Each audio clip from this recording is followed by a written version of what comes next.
watu husikia mortgages wanashtuka. Yeah. So if you would explain like what is a mortgage to a 10-year-old, how would you do it? Wow. So I know there have been very bad terms for mortgage, Yes. including even mortgage. Oh my God. Yeah. So, Wow. so there have been those descriptions on mortgages. But when you look at it on a very basic term, it's what? It's a loan given to you to buy a house or to build. The very basic description of it.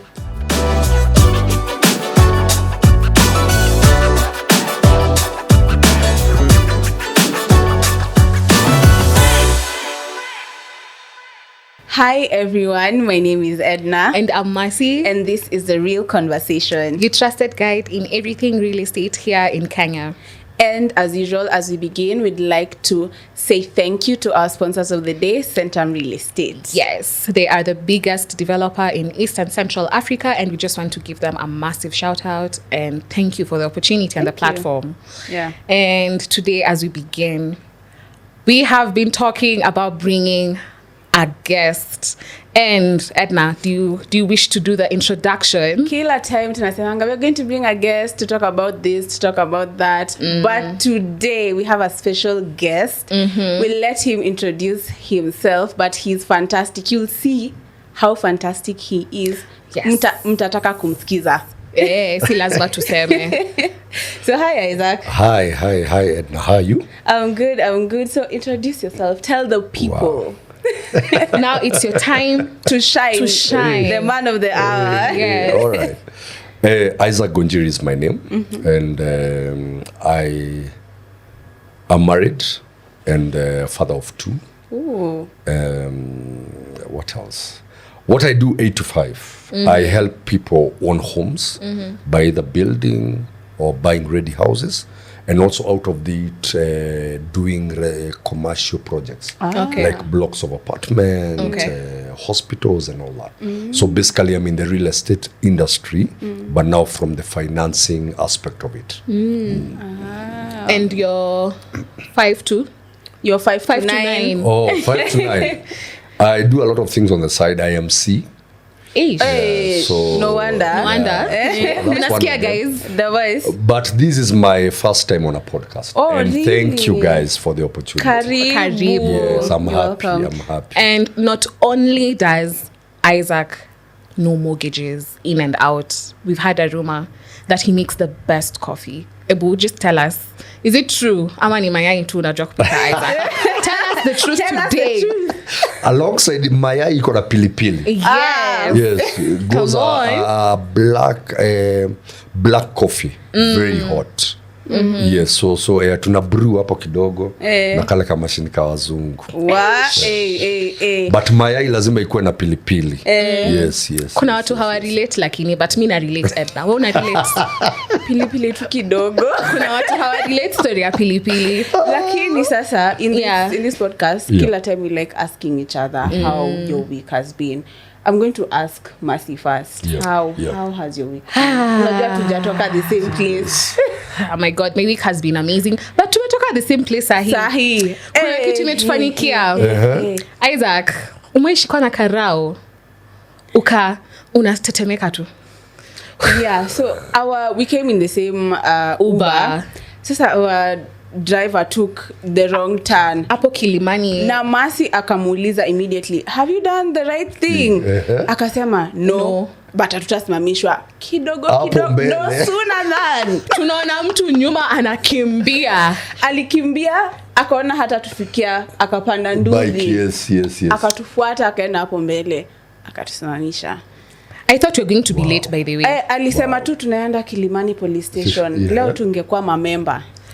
But the beauty is makosa iko yenu. Yeah. So you'd have just alighted and booked another Uber. But sasa it makes you wonder how those guys navigate such, sasa watu wa Uber, like how they navigate such problems. Does Uber refund them. But they're the ones who've broken traffic rules. But that was my day. That's been my day. Our day. And my week has been amazing. Kupush tu.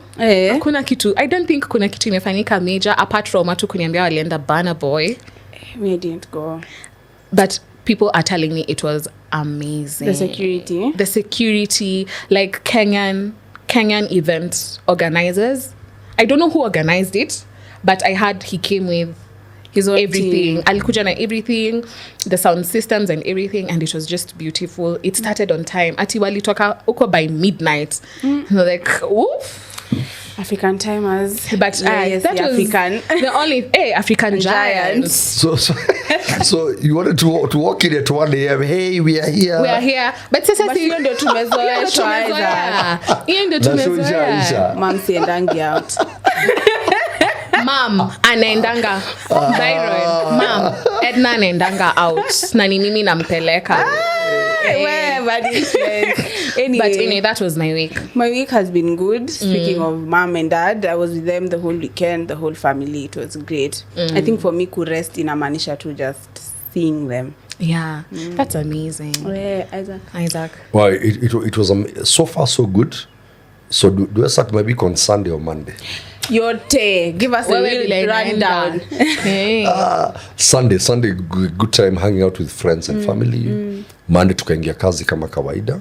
Just solution in customers own homes, build and create wealth out of it. But so far so good. And I'm grateful even for life and good health.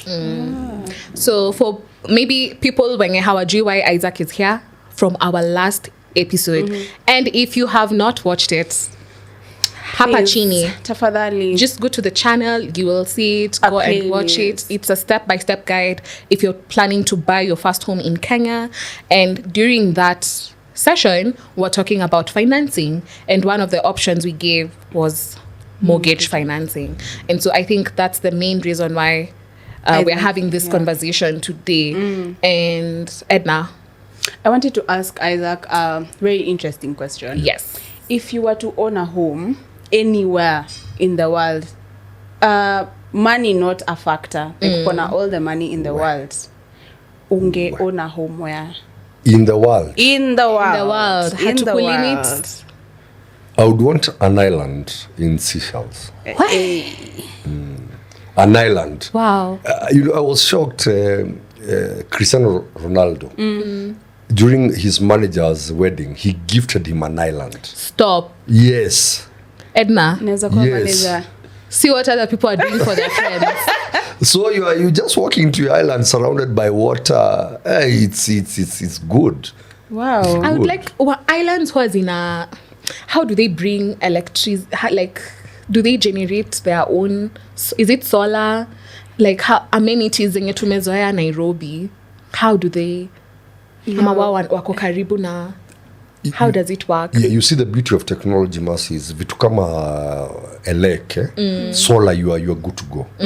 Then also things like water purification. You can even purify the water, the ocean water or lake water, and make it usable within your living. And we've seen even that change now happening. Even the tap water in our taps in our homes, you are able to tap it clean directly. Yeah, from purifiers. I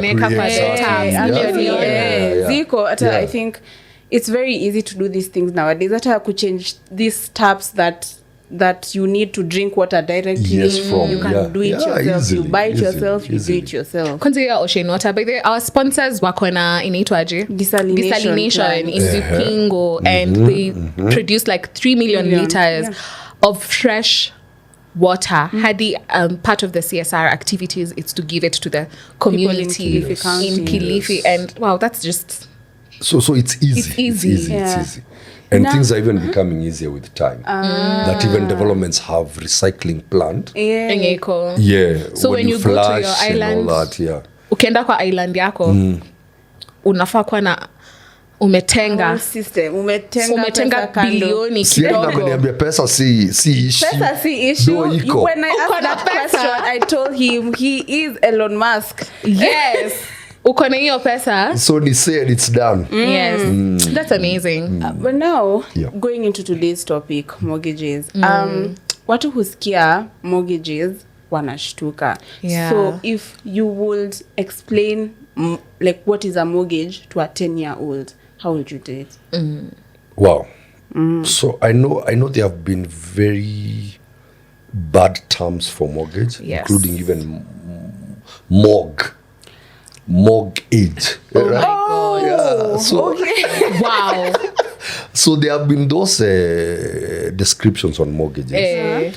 But when you look at it on a very basic term, it's what? It's a loan given to you to buy a house or to build. The very basic description of it. Yeah, I'm just giving you money. Go and And it's buy. very specific. You either buy a house or you build a house. Yeah, very specific. The same way we do asset finance, where you're giving money to go buy a car. Yeah, so this mortgage is very specific. It's for a house, either buying or building.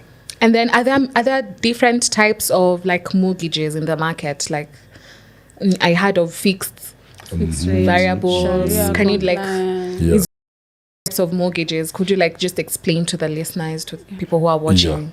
Yeah. So currently in Kenya, we have like almost 4. Okay. One of them now being market rate mortgages. These are not fixed; they are variable, depending with CBK directive on lending rates. So that's a variable mortgage. That's a variable mortgage. CBK meaning The Central Bank of Kenya. Okay. Yes. Where now when they every 6 months they sit and give guidelines. Okay. Like what they did the other day and brought it down to 10%. To 10%. Yeah. So those ones are variable mortgages. Okay. Fixed rate mortgages is something like affordable housing, where the rate is fixed at 9.5%. So you are sure if you're taking it for 10, 15, 5 years, you don't expect any changes on the rate. Ati We locked inapanda, ama inashuka, inashuka, no. We locked it at 9.5. It's 9.5 for the mortgage term. Okay. That's affordable housing. We have something called still on the fixed rate, but now on different employers Okay. giving money to a bank, and now the employees of that company borrow against that money. That's also Okay. fixed. Okay. Yeah. So it's called, in the banking sector, it's called a check-off mortgage. Okay. Okay. So you're working for employer X. Employer X banks with bank Y. So employer X gives money to bank Y. And so all employees of X are borrowing this money at a fixed reduced rate. Because employer, wow, Yes. I'm a bank with the And a bank bank. Siku bank tu amewapatia do. So this money is specifically for mortgages for my employees. Okay. Wow. So that's why you get employees getting mortgages of 6%, 3%. Most government institutions are at 3%. Stop. Yeah, Wow. because it's cash backed. Oh. So you're borrowing against. So the employer is making some money. So if it's at 6%, it's split twice between the employer and And the bank. the bank. Okay. So the bank, as much as the employer is giving you an incentive to hold you for while. some time, they're also making money out of it. At 3% and the bank 3%. Yeah, that's enlightening. Yeah. So Very enlightening. I Yeah. didn't So it's know called that. a fixed cash-backed mortgage. Okay. Because pay only fixed, it doesn't change. It doesn't change. Yeah.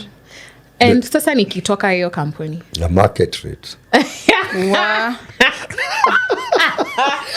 Hapo amekushika hivi hataki utoke.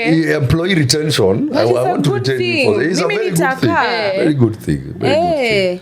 Haya. Utaka? Nitaka. 25 years. For You'll finish it early because it's still on reducing balance. Okay. So you're allowed, as much as it is fixed, you're allowed to do your large sum deposits. Okay. So you can keep reducing your principal at no penalty. Principal in this case being the loan amount. Yeah. Let me specify that. Yeah. So that is your principal. So when you're doing your monthly repayments of 60,000, and you get 200,000 over and Somewhere. above. Yeah. So other than increasing your monthly repayments, accumulate that money, To come cover reduce amount, your yeah. principal. Yeah. Because remember, principal is a determinant of the interest that you'll pay. That you're going to pay. Yes. So the principal goes down, the interest you're paying also goes down. Okay. Yeah. So you've said variable, Variable, fixed, for affordable, yes, for affordable or Fixed. for employer. for employer. Fixed cash backed. Yeah. Then now we have the Sharia compliant. So Sharia compliant, they cater for our Islamic customers. Okay. Because for them now there is a change of term from interest to profit. So in their offer letters, it doesn't read interest, reads profit. Because for them, what your interest is haram for our Islamic customers. Okay. So them their mortgages have to be Sharia compliant. So on Sharia compliant, that's when we have terms like muharaba, musharaka, but you need to get somebody on that line. On that line to explain. Sasa tumeenda mbali. I want us to come back okay, kidogo okay, kidogo, labda yes. kuna mtu tumepoteza. So let's say mimi Edna, Yeah. I am ready to buy a house. Nisha honor the house that I want, but I only have deposit. Now, what do I need? Like nimekuja tu kwako kama Isaac, I've come to the bank. I know you give mortgages. Yeah, So yeah. what do I need? What do you look for? The To- process. to qualify. Basically, mtu huanza aje? Our first key consideration is your source of income. Because as much as you want to buy this house, how are you going to repay it for 10, 5, 15 years? So our key conversation is, so Mercy, Edna, what's your source of income? Is it employment or is it in business? Okay. So we look at those, either if you're employed, we look at your pay slips. If you're in business, we look at your business statements. Do a calculations on them and see how much can they allow you borrow. So once we have that aligned and the amount that you are looking at, so we've ironed out the issue of affordability. So affordability is brought about by your source of income that can either be business income or pay slip income or rental income.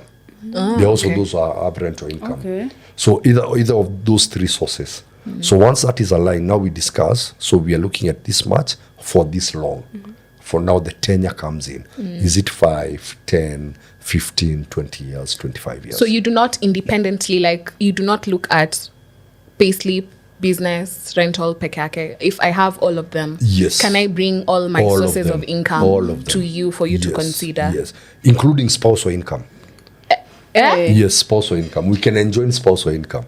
Mtafute But I'm very good careful, spouses. spousal. And how do we know spouses? Marriage certificate. Hakuna story ya Story ya partners. kama na- mzee huku. Hapana, Yeah, hapana. Marriage certificate. Yes, marriage certificate. Oh my God. I didn't know a spousal in a... We can enjoy.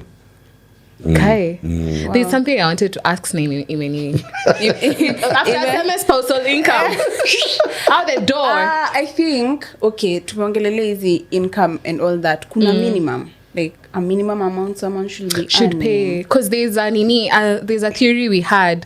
Yeah, 2/3. Like if I take a loan with a bank, a mortgage, with a bank, it should not take up, my repayment should not be more than 2/3. Can you like at least tutuambie? Is it true? Ama tunasikianga tu ku story. It is true because we need to leave something for you to survive on.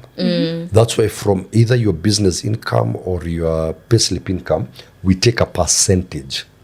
So all your commitments, so these are all loans, should be within 1/3. Ndio sasa ubaki na 2/3. Wait. So nyi mnachukua a third. Yes. Ni baki na. 2/3 ya kusurvive. So kama haifiki 2/3, haifiki 1/3 of my nini, sipati the mortgage. You reduce your expectation. Wow. A nice way to say. Or you bridge the gap from other sources.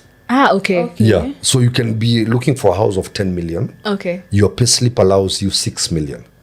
Or your income, not payslip. Your Your income income yeah. allows you 6 million.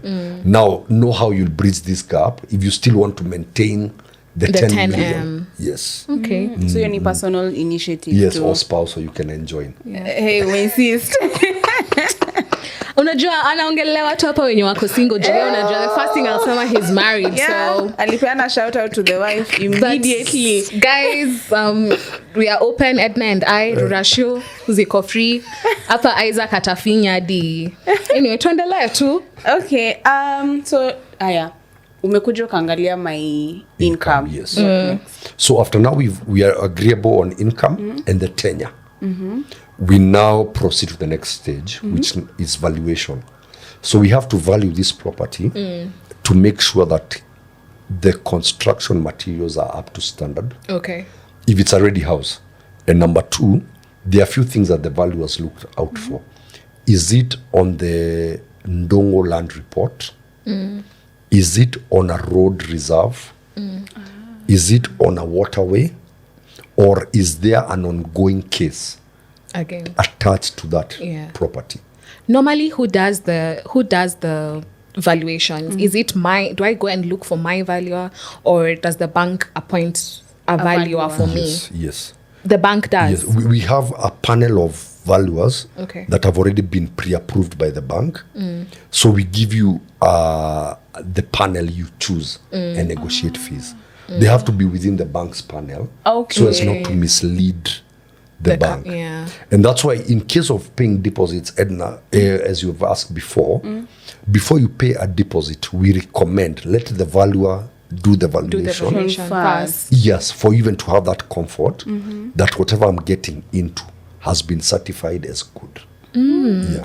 Whether you're buying it cash or mortgage, if you can. Valuer. So umesema? So 4 things they look out for. Sources of income? Yes, source of income is a very first thing. So we agree on the loan amount, the tenure, and the monthly repayment.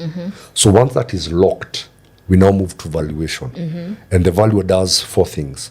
Make sure that the property is well built, even with the materials and all that. Number 2, is it on a road reserve? Then number 3, water, is it on a waterway? Then is it on the Ndongo land report? Actually, and the last thing, is it on a flight path? Okay. Yes.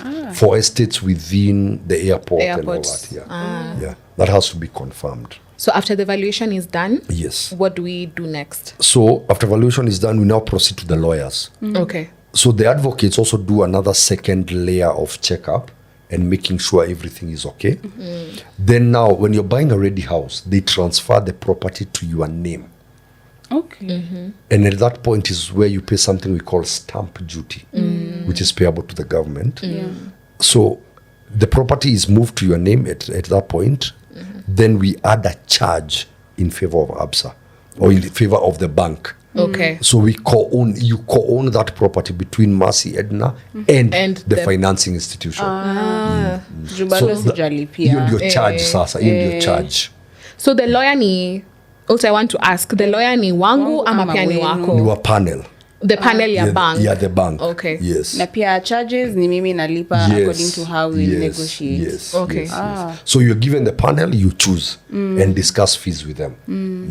Alafu tumemalizana na lawyer. Yes. Tumeshaeka the title imekwa the charge to the financing institution. Yes. After that, we pay the vendor. And then I'm given the keys. Yes, you move into the house, now start paying your commitments to the bank. Okay. Alafu, what is a mistake you've seen most people making waki apply for mortgages inafanya their mortgage inakuwa rejected? Income, because the very basic thing of a loan is, can you repay this loan? That's the biggest question. We don't just want to give you a facility and then itakuja kutusumbua baadaye because we did not do the proper checks for beforehand. Is Mercy Edna able to repay this loan even as we start it out? Or also sometimes, actually going back, it's always good sometimes to start with pre-analysis with the bank, then now go out to the market and find a unit. Oh, so ni kuje tu kwa bank from the get-go? Yes. Okay. And the conversation is, this is my income, how much can it allow me borrow? And then now unatafuta nyumba according to in a match that. Yes. So kuna kitu nye umesema, and I want to go back kidogo kiasi. Hapo kwa when you're buying a ready house, there are some developers wenye ni off plan, yes, and they accept people to take up mortgages. So, and it's not a common practice. It's only a few who accept it. So unaweza to guide at least on how it goes, because Centum also Centum does mortgage financing. You see, for some, there are developers that are tried and tested. So even as a financial institution, this is a developer I can trust. They will complete. They will complete their construction and they will deliver. As much as sometimes there are delays, but eventually they will deliver. Okay. So most banks, we shy off from off plan because of past experiences, and we know we don't need to mention names. We know people who've lost money because of that arrangement. So as the most we do, we give you something we call a letter of intent and tell you we are okay financing you, but once the development is ready. So you'll only give out the cash, like your process umesema, when the title is charged and everything, you give the money to the developer. You'll only give it in an off-plan property kama imeisha imesimama ama imefika 80%. Is it for some developers or for all developers? Most developers. So now what has happened, and Mercy, is we've seen now conversations between banks and developers where there is a live case of an ongoing case of where I work. Tutaongea baadaye kando, but tuendelee. Yes, whereby this developer deposited some money with us and said, I want you to pre-qualify customers and give me the money before I complete.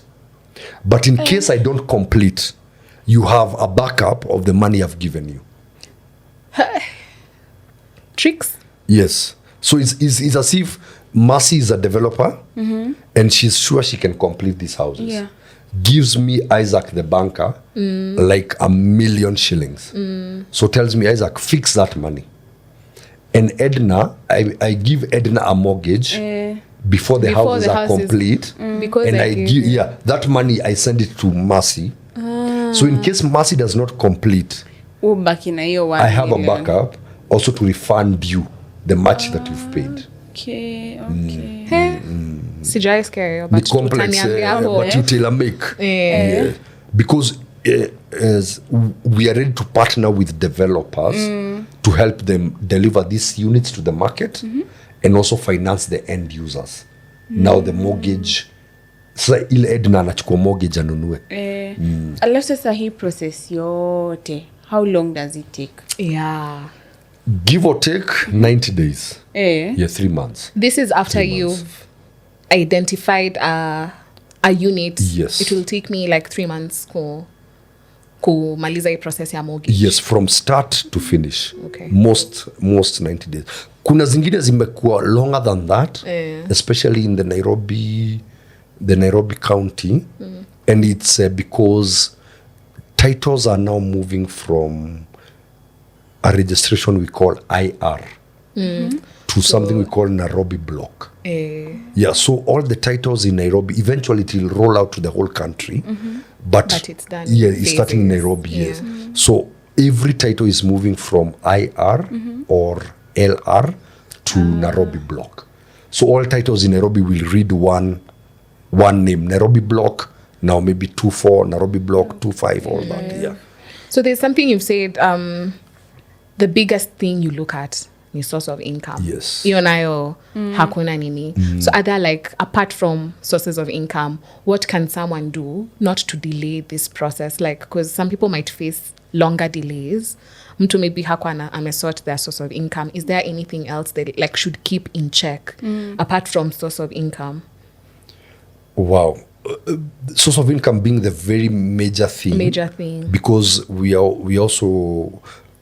diligent in our lending. Yeah. The other thing is also the area that you are looking at has to be within a municipality because we don't touch family properties and all that. Like you are out, you want to build in the village.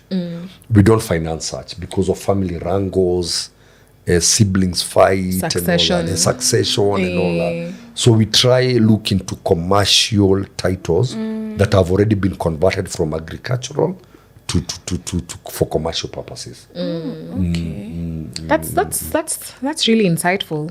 Alafu sasa nimekuja kwa bank, I have my payslip, this other things, I need an ID, I need my KRA. So if you're employed, the issue of the employer letter comes into play. We also want to see your terms of employment. Is it permanent? Is it contractual? Yes, but we still finance you. It's only that now the terms will tweak kidogo.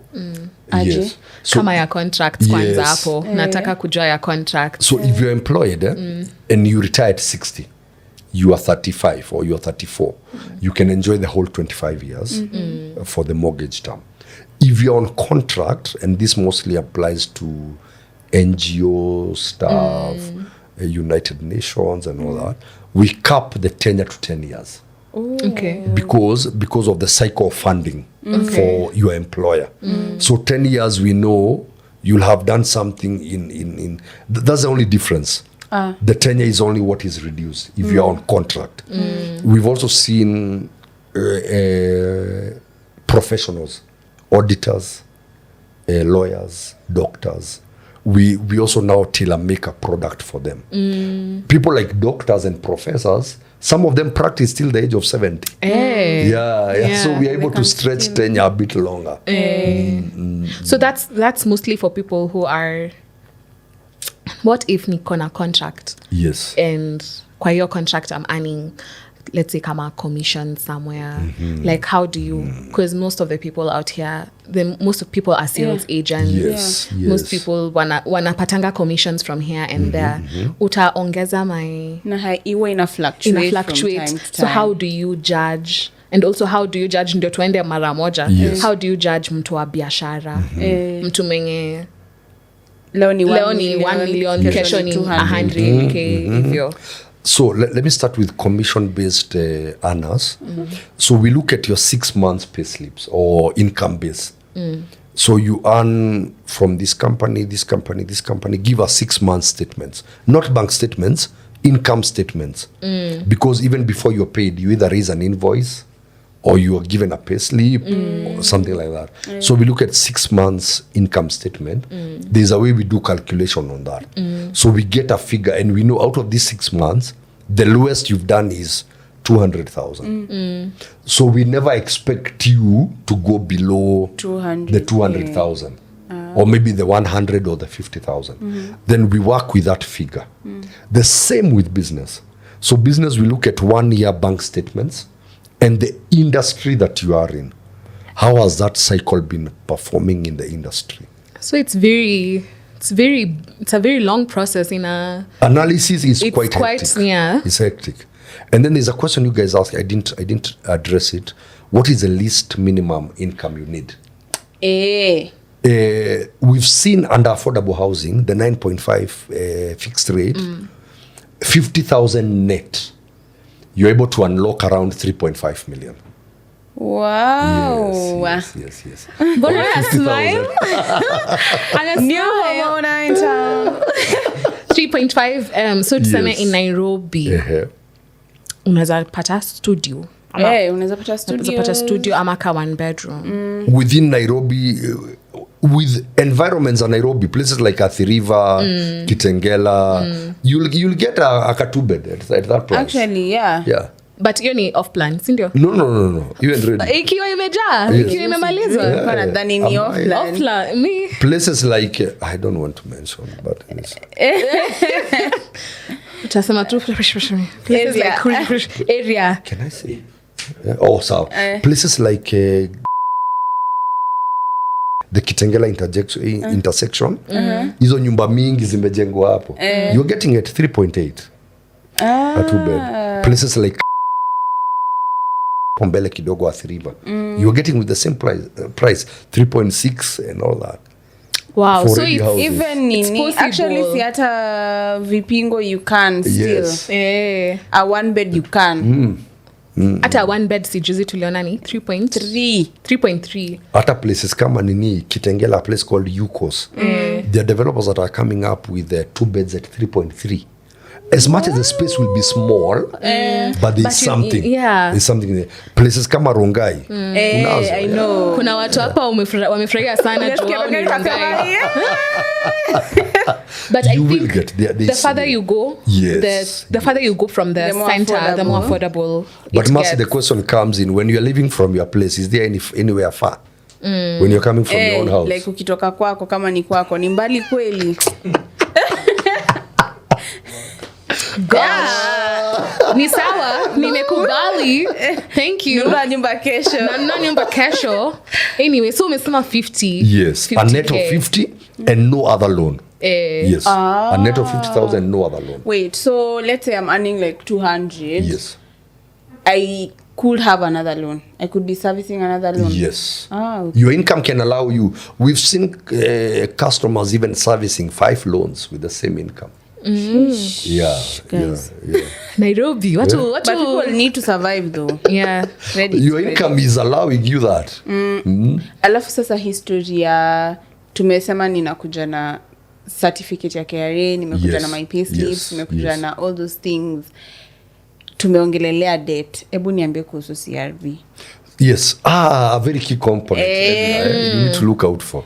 So, in other countries outside Africa, people are given mortgage rates as per your credit bureau report, what we know as CRB. Whereby if you are a good loan repair, you get a lower rate. So it's just a reward for people who take loans and pay faithfully to completion. So Ebu, let me ask. It might be a funny question. Yeah. So let's say nichukue loan leo, nilipe like in 2 months time. Nichukue another loan, nilipe in another few months time. Or a year to whatever, depending on how much I get in large sum. I get a lower rate than the normal person mwenye hachukwangi loans na kurudisha faster. Si kurudisha hiyo faster hivyo, that you pay faithfully. Si ati the turnaround ati nimelipa in okay. Your loans are paid well. Okay. Other than hii kitu watu chukua loans and you say kama mshwari, you know that there is a habit, people used to change lines thinking there is no implication. There is. Yeah. So we look at your CRB report, and so CRB rates you from AA to II. So between AA is the best. Wow. You are the least loan defaulter. Yes. So ukishuka hivyo ndio percentages increase. So II is the worst. Wewe you are bad. So you need to take a 20%. But no, give us na examples sasa, percentages actually. Pena na examples sasa. So at market rate, most institutions are starting at 16.5. Okay. So if you are an AABB, as per the CRB rating, you take that 16.5. So if you are a CC going to EE, you take around 17.5. So inaenda hivyo mpaka 20.2. So na depend penye uko. So it's an encouragement that anytime you take a loan, be it mshwari, whatever, KCB, M-Pesa, please pay. It will help you at some point. Ndio hiyo ulisema hapo in the beginning, mtu akuje akijijua. Yes. Because ukikuja expecting a 10M loan, let's say tukupe, and then you really can't pay it back, inaku affect in the long run. Yes. Na pia the other thing to look out, these days you just download CRB on what? On a Play Store. And then you'll be able to just to load your ID. He'll give you a report. Look out for a few things. So every loan can either be closed. So closed, it means you paid and it's finished. Can be active. So you're still repaying it. Then it can be a write-off. So write-off ndio mbaya zaidi. Do write-off means tulifuatana na Mercy. We tried calling her. Akapotea. She blocked us. She blocked us. Hadi Now ishi we decided, Nairobi. okay, let's count the loss as a financial institution. So write-off is bad. Is bad. Anyway, kama ulikuwa umepoteza line yako ya mshwari ama Please, line yako ya loan, enda please, tutafute. please. Urudishe. Na wenye bado wanataka kudownload hiyo app, unaweza pause, usitoke hapa. Niko sure kuna watu sasa washaanza kudownload CRB app. Enda uangalie.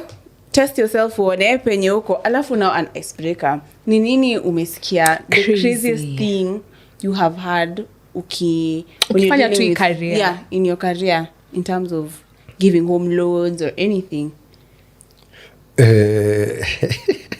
Craziest thing. Inayo nimengoja, gosh. Wow, craziest thing. Kwa saizi hakuna kitu crazy. Hakuna kitu inakushtua hii Nairobi. Hakuna. Wewe ndio ule msema. But that being very cautious, because property buying in Kenya, you have to be very careful, guys. Very careful. People are losing money. You need to do checks over your title. Even those that own land and own property. Please keep updating your records, knowing how is this title at the Ministry of Lands. You'll wake up one day, umeenda huko naambia wewe ni nani? So you have to keep your title. Don't just sit safe at iko nimeweka safe. There's an advice, if you can, go and borrow against it. Ikae bank. Yes. That's really good. It will never be touched by anyone. Yeah. But if you don't want to borrow, please just visit the land registry and ask, how is this title? Jifanye tu, hata usijifanye ni yako. Jifanye, I am not to buy this property, how is it? Ni anani. But you don't want my prices you increase. Yes. Hey. Yeah.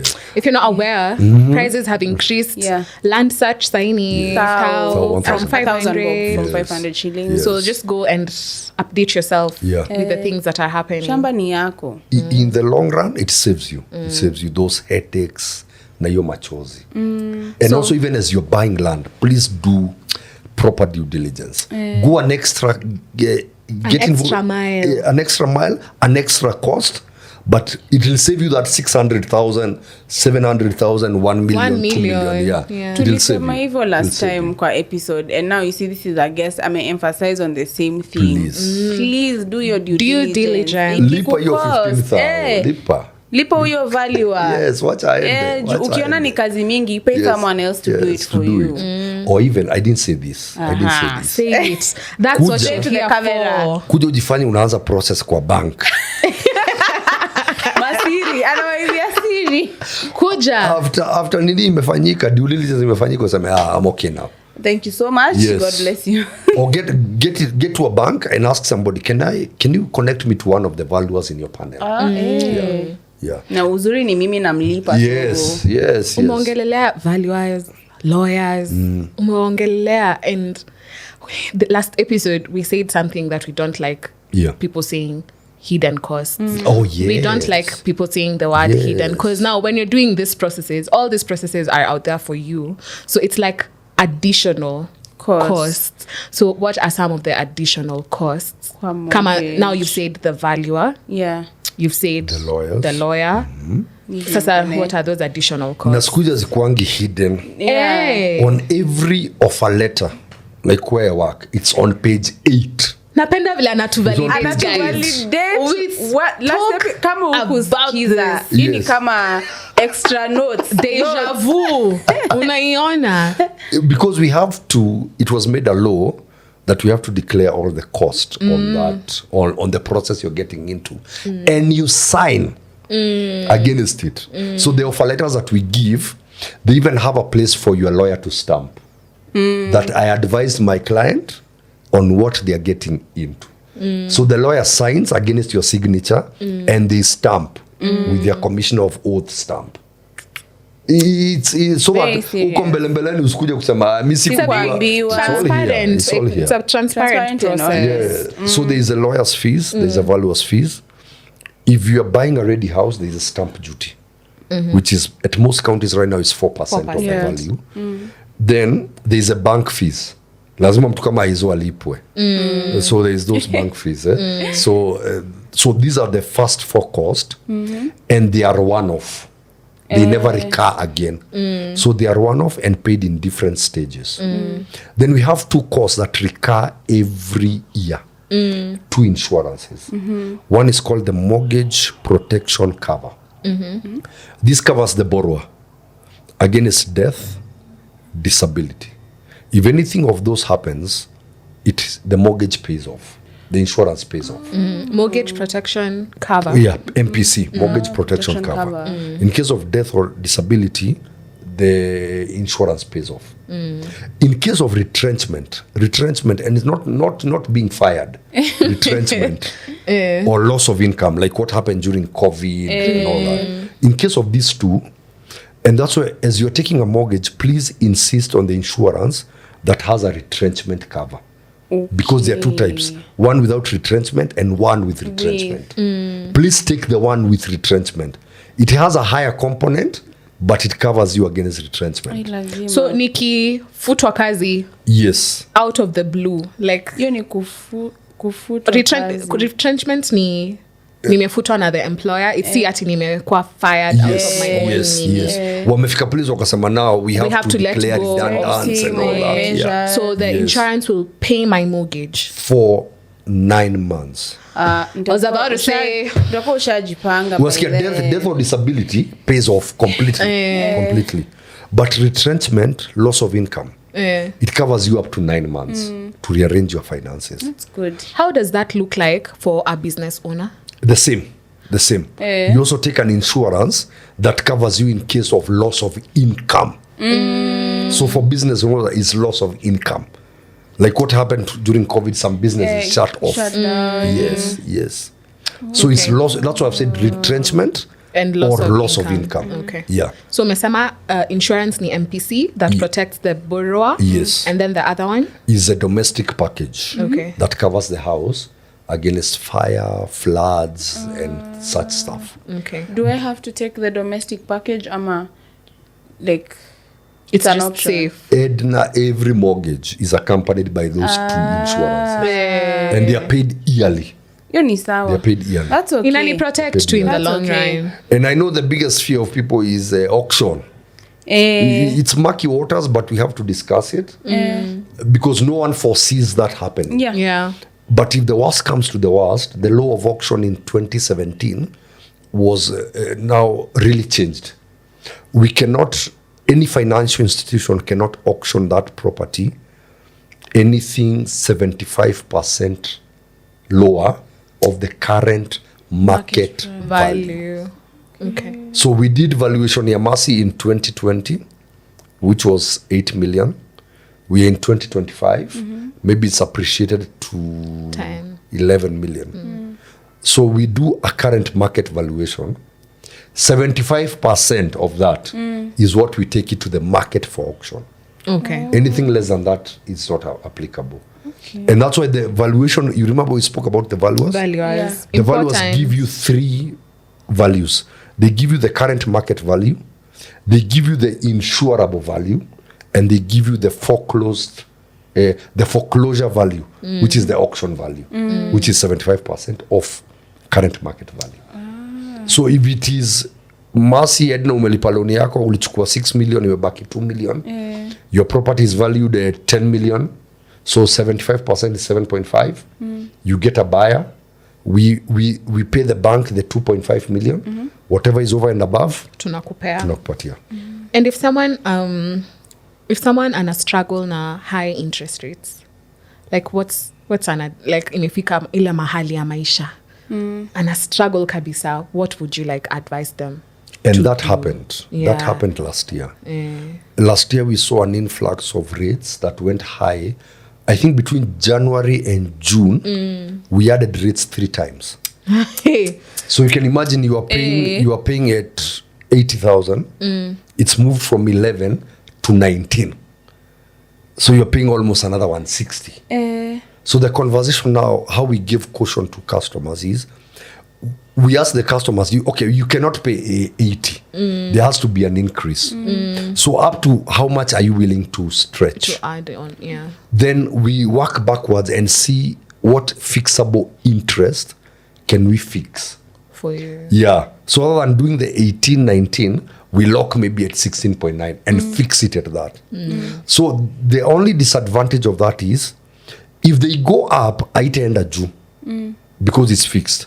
But if they decrease, it doesn't decrease. For you. For you. Yes. Oh my days. Yes. But unajua imeshanisaidia when I'm low, so Yeah. why am I complaining? Yeah. But Ita complain ndio, but okay, I get. We didn't just throw customers into the waters alone. We had those conversations on where can we fix it and you'll be comfortable paying that.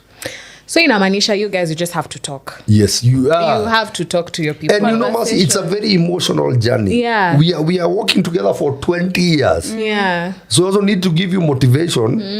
How to lose hope ya kulipa yao. Na bank si robots. Yes. Banks ni yes, Isaac. yes. Bank ni Isaac. Yes, yeah, we need Isaac, to talk. We ni need to petu. talk. Hello.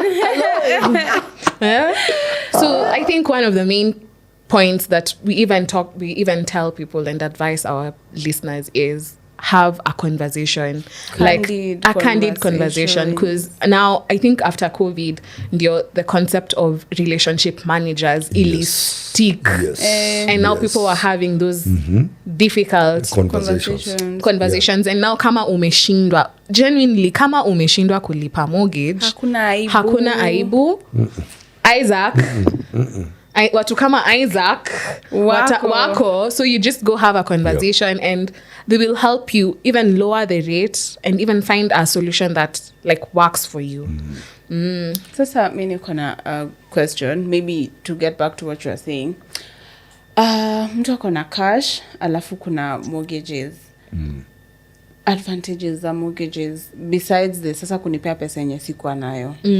What else can we tell someone? Take up a mortgage. Why? This cash is something else for you. Because when now you put it into a house, all of it, okay, quote unquote, it's locked as much as you can borrow now against that house. But other than going that route of borrowing against the house and you already have the cash, let's do something different with this cash. Let's put it on bonds, T-bills. Let it make you an income. We've seen guys who buy bonds and use the same bonds to borrow a mortgage. So uko na two different things. Yes, exactly. So this cash that you have, put it. I've seen the government is floating T-bills every now and then. Buy that T-bill at maybe 15, 14. I say it's around 11. But there's a time they were at 18. Yeah. So put that 10 million at 18%. So in a year, you are sure you're getting what? 1.8 million. Come to Isaac. Let me give you a mortgage. So hii pesa nini inakuja ya T-bills, you use it to partially reduce the loan. Lakini when I'm smart. So your pesa usinini, let it make money for you. Yeah. As you also now borrow against it or maybe using your other sources of income. It's very, mortgages in a sim now such a warm concept. Unaenda sahi kuchukua loan Very fast. quick. Nyuma ya tent mimi na Isaac. And I'm happy for what you guys are doing, having these conversations, because in a working population of around like 5 million, we have only 34,000 active mortgages. And housing is a need. Basic need. Yes. Yeah. Wow. So we need to keep enlightening people. Let's remove this fear of mortgage. It's just a loan to buy a house. I really like your tip here, putting your money to work for you. Yes. That's a really good tip. Yes. Na sasa, who should not take a mortgage? Kuna mtu utakuja umwambie no. Ni wewe nayo relax, wacha kuchukua sahi. Nani unaweza mwambia no? By the kama unalipa rent ya ngiri 30 kwenda juu, let's have that conversation. And affordable housing, we will do something for you. Either construction or we will get lock-in and off-plan with a good developer. Yeah. Anything 30,000 and below. Of course, you don't need to taste and preference for everyone. There are those who like, I don't want to own houses. I'm okay paying rent. But if you really would want to own a house, paying 30,000 rent, no, let's have a sit down. Let's discuss. kwa conversation yetu ya rent versus buy, unacheki what you've just said. We spoke about there's some people who are rushing to buy, Yes. and there's some people who are waiting too long. Like you've stayed, you're paying sasa yo rent ya 30 and above, and you're praying every and you're day, paying God, nataka nyumba, 10 nataka years, nyumba. 20 years, and sahi you're having a solution. So alafu your landlord ama landlady anakuja kwetu, we give them money against the income. Living and they build more. Na wendo unafund your loan. So unaishi nyumba yake X, unaona hii amejenga Y, which is a good improvement. Let me move at 33,000. Isaac, I really like the conversation we've had. I really like it.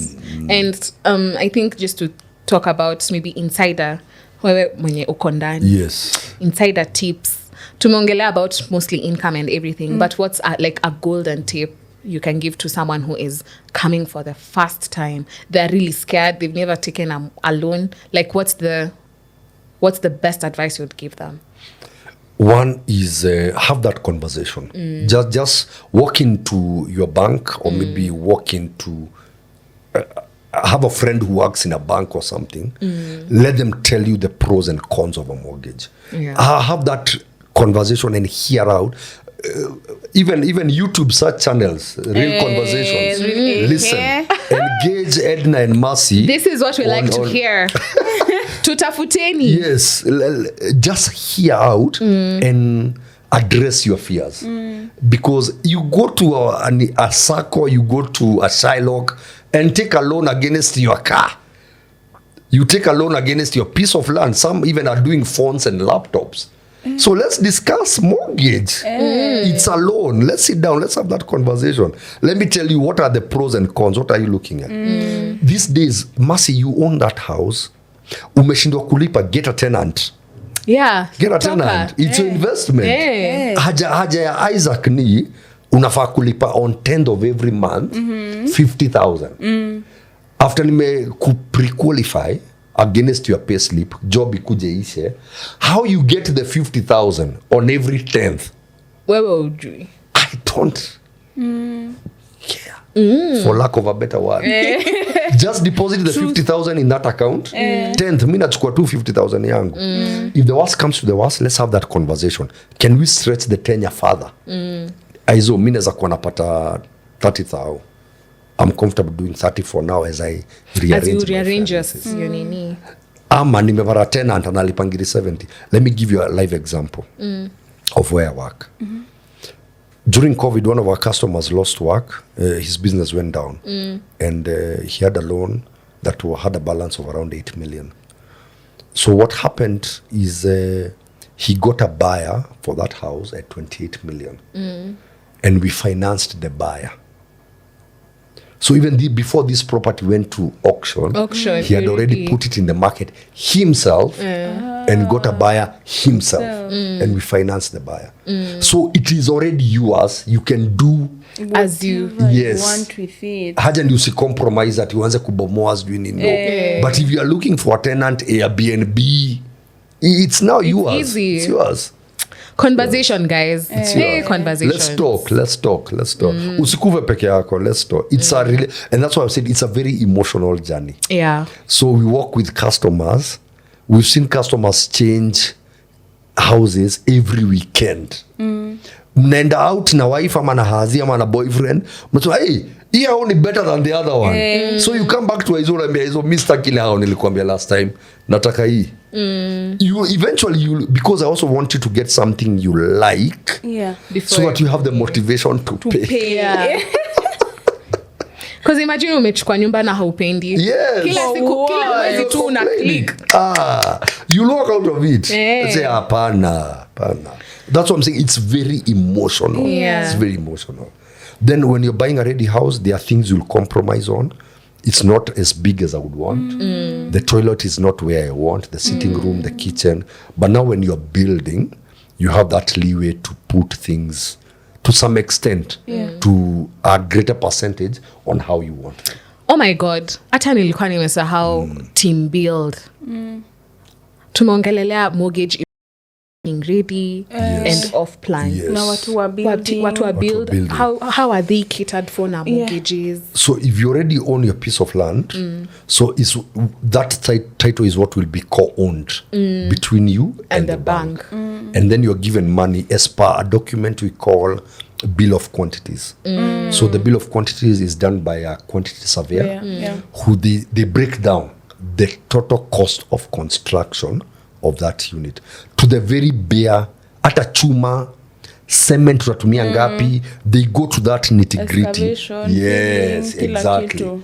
So that is a guiding component to how much we will give you for building. Then the beauty of construction is now you have that leeway to play with how you'd want your house to look like. So your toilet, you can have it exactly where you want it to be. Yes. Alafu their rates, how do they look like? So it depends with different counties. Areas like Nairobi, per square meter is around 45,000. So if you're building a house of 100 square meters, you're looking at around 4.5 million thereabout. We've seen 2 bedrooms hata wenye wanauza, the developers that are selling at around 80 square meters. So if you do at 45,000, that house is done at what, 3.2 million. Yeah. Wow. So pia watu wenye wataka kujijengea, it's possible with a bank. It's possible. Maybe uko na shamba kamelala somewhere on the outskirts of Nairobi na unarentisha na unaweza kuwa na yako. Na saizi kuna expressway, kuna so many amenities. Yeah, so moving around is a bit easier. I've seen even public transport using the expressway for people living in Kite, Jos Kamala. Nasikia Kite wako na hizi electric buses. Yes.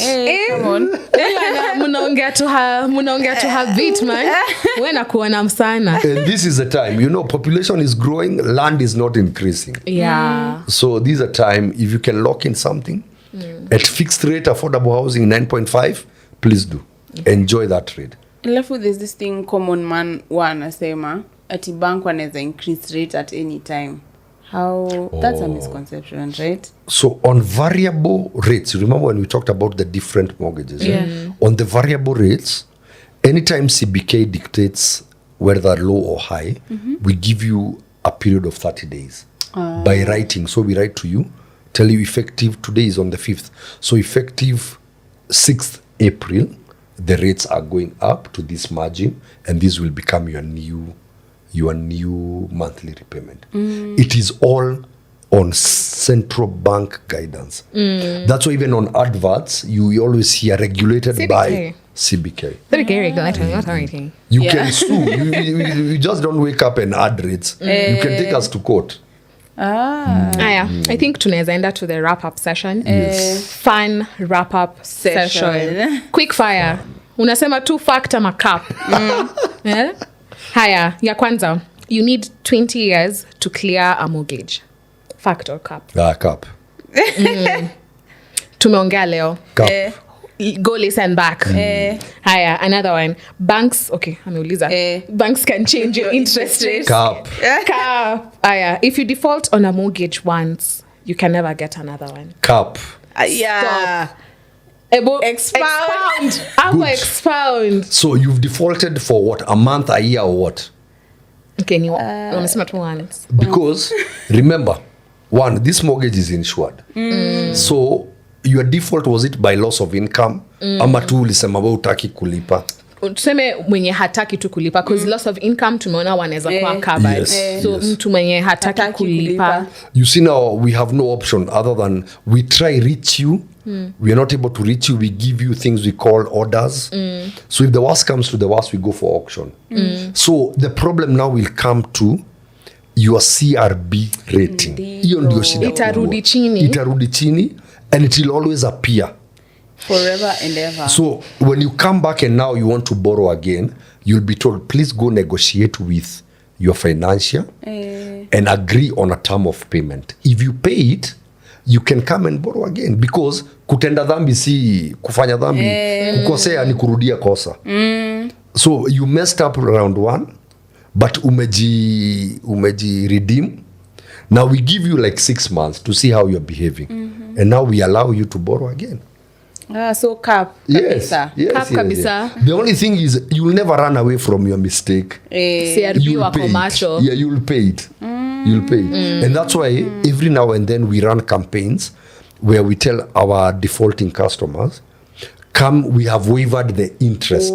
Kuja ulipe. Pay this much and we are done. Unazionanga kwa adverts Yes, like TV masazani. yes. Oh my Yes. God. Yeah. So unataka kunishow hata maybe sija default niko na mortgage na hiyo time yenye mume waive interest na nimebakisha, okay, let's say principal yangu imebaki, let's say 1M, interest maybe ilikuwa a bit more, so time yenye mume waive interest, I'll just come and clear that 1M and I am done of my loan. But Masi, umekuwa ukilipa nini? Umekuwa ukilipa loan yako, mbona na kuivia wewe? Umekuwa ukilipa Guy, unafanyia tu defaulters. Yeah, defaulters. Ni nini, Msembe suni? ndio kulipa. Si uniongeleshe Wani msema kuentice. Amalize. You're a good and faithful You are a good servant. people. Endelea hivyo. Endelea tu hivyo. Utapewa leo na kila mtu huku. So sasa we are wrapping up and I'd want you to tell us which is a misconception You'd like. mortgage ungependa ku clear leo for everyone for out everyone there. tumalizie. My biggest concern is the notion of, I know it happened kitambo. You have an uncle, you have a brother, you have a father who was auctioned just for the balance. Horror story. Yeah, where you hear ati balance ya mzae ilikuwa 600,000 na nyumba ya 10 million waliuza 600,000. Gone are those days. Gone are those days. And now you have almost a whole 12 months before that property goes to auction. Remember, insurance imekucover for 9 months. It is there on the policy. We give you that policy. Certainly here says, we give you that policy. So you are covered for 9 months. We give you another 3 months to look for a buyer. So because our business as financials is not to auction, if anything, we would want you to maintain this house at whatever cost. That's why we have those conversations and all that. So do not fear. Auction is now well aligned on how to go about it. So please come, let's have those conversations. Let's align. That fear of auction is gone. I know there were those stories then, but now this is now. I think hadi tukimit na Edna, that was the first thing I told her, because mi niko na horror story for sure. Exactly. Niko na horror story for sure. Exactly. Vile umesema tu. Yeah. But now it's different. The conversation has changed. Because now Mimi, my experience is the current experience where it's very smooth. Yeah. Mortgages are just something, if you really want to own a house, you can own a house. And now since the conversation has changed and Isaac here has demystified mortgages for us, are your concerns answered? Are your reservations going? Now to the audience, if you're concerned, kuna moja haijakuwa answered, come and tell us. Yeah, sema kwa comment section. We will connect you with Isaac. Akujibu every single concern you have. And Isaac, hata kabla uende, swambie watu Kenya. What you do. Plug your organization. Plug yourself. It's only right. Well, I work for Absa Bank, where one of our major concerns is that your story matters. Yes. And among the components of your story is house ownership. So please, let's have that conversation. I sit in the mortgage department, 8 to 5, Sundays, Saturdays, supporting our customers own homes, build homes, or create wealth out of it. And we are partners, like the sponsors are partners. Yes. And actually, Centum, we hold their biggest mortgage book. Guys, unaona, we deal with the big leagues. Yeah, and actually Centum actually partners with many banks, including Absa. So unaweza enda Absa, unaweza enda all the other banks, wherever you feel comfortable. But for any questions you have, Isaac ako hapa. If you feel comfortable with Isaac, tuambie, tutakuconnect. Na pia Yes. kumbuka Centum, all their properties cut across the different market segments. Kuna Affordable affordable, housing, very high end, chaguo ni yako. mid market. Yeah, unajua watu wa very very high end Very luxury. watu wa very high end atujui maneno yenu ya mid market like You only know God. high I'm here for end. the I know. people. Yeah, I'm here for the 50 million house. Sorry. But anyway, that has been a really good episode. Insightful. I don't think kuna any questions za mortgages zimebaki Mimi sidhani niko unanswered. nayo. Thank you so much, Thank you so Isaac. much for coming. We appreciate you. Yes. Finally thank you. tumeleta guest mwenye tumekuwa tukipromise so much. Yes, and as always, follow our social media platforms: The Real Conversation KE, Instagram, Spotify. TikTok. Zitakuwa hapo zote. Everywhere. And also subscribe to the channel. And I think, yeah, Like Isaac, tumia huyo mtu mwenye unajua amekuwa akisema anataka nyumba. Send like everything. Isaac, watu wanaweza kufollow pia. yes. Okay. Instagram is Isaac Mabez. Hey. Facebook Isaac Mabez. Twitter is @Mabez. Hey, Is it because of your base? Yes. Guy, mimi nimedhani mabase like base ya like basement. base chom. No, What? No. Nimedhani chom like anyway tutaiweka hapo chini watu waone. But anyway, thank you so much. This has been The Real Conversation. See you next week, same time, same place. Bye. Bye. Thank you guys.